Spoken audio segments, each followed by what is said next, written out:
Hi, this is Bob Odell with Root Source, and we are joined today by Mariana Gall, Director of Streams in the Desert Ministry, and Uh, she and her team is showing us Tel Sheva.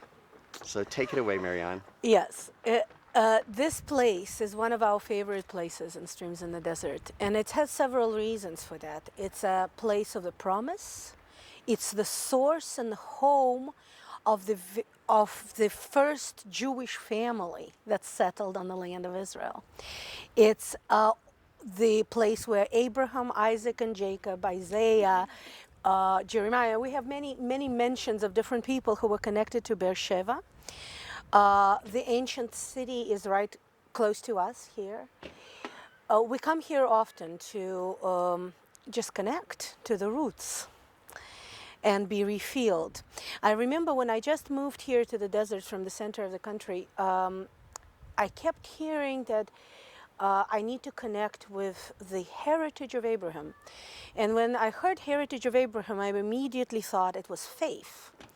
And then at some point during my prayer time, the Lord corrected me and he said, no, not faith, obedience.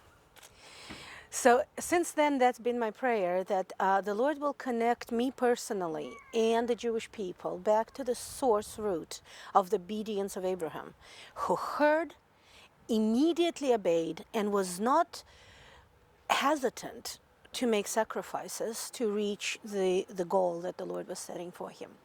Here we have an altar. It's a replica of the original altar that they found here. It was in the walls of the city when they started uncovering it.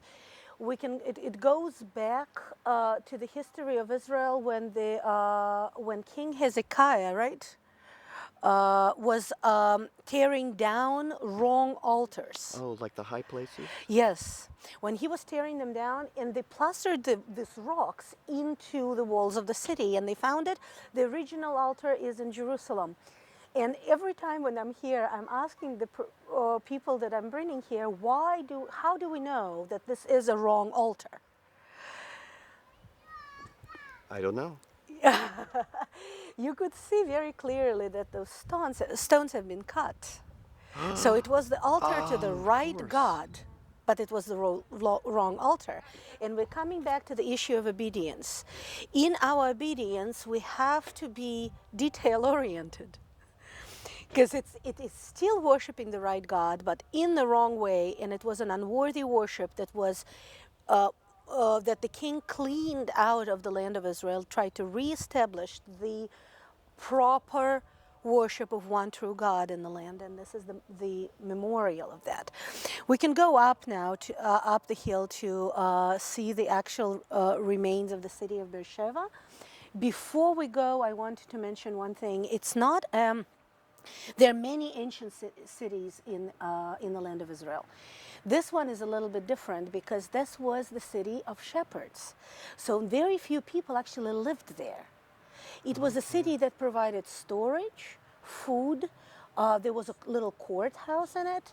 There was a place of worship, a place of rest, and a place of refuge. But you could see as you go up, very few houses in there. At different places, times in history, it was also a fortress. There's also a place there up the hill that is connected to the history of Anzac. We're here now at the well of Abraham. It's right behind me. Archaeologists dated that well to the times of Abraham. So it is truly ancient. It's most probably, as they would say, one of those wells that was dug during that time of Abraham, the 7 wells. It's an interesting place and a special place for the Jewish people for many different reasons. First of all, as we said down there, that's the first piece of land that was actually owned by our ancestors. But there is another thing, another aspect that I find fascinating, because here we are on the ground zero for both the nations and the people of Israel. Here we're coming home to our father Abraham, That's the place.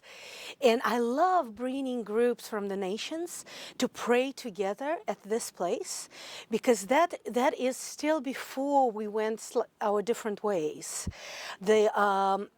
He is your father as much as he's my father. And here we can truly come together. This is also a place of the promise.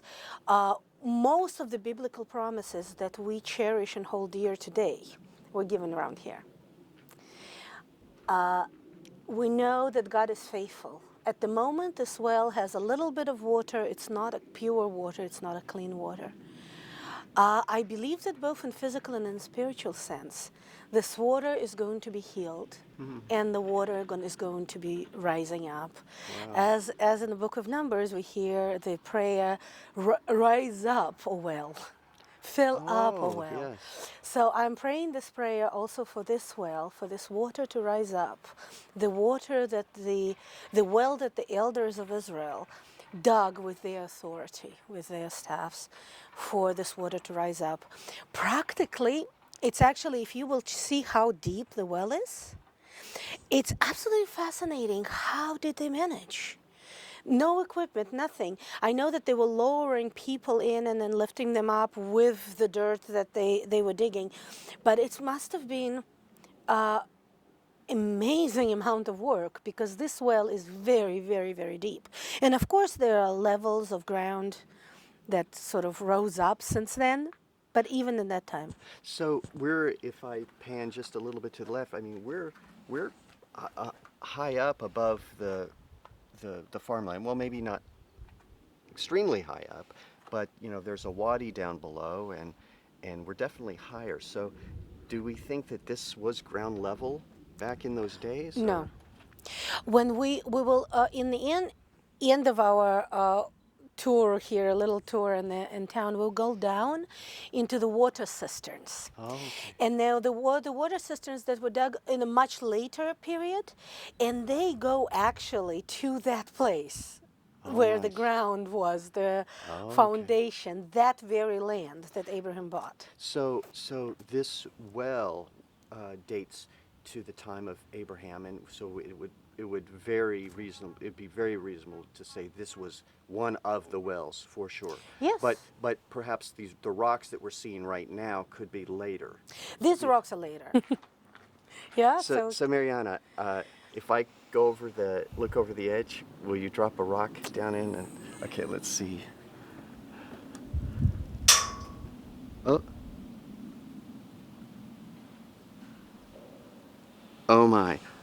I heard it. I'm not sure the camera can, but that took a long time. That was 1, 3, 4, 5, 6. That was about 9 seconds. It's a long drop. It's a very deep drop. well. Oh my Very goodness. deep well. Wow. Wow. I'm going to try to zoom in and just see if I can pick up the water there at the bottom, but it's going to be difficult. It says it's 70 meters deep. Wow.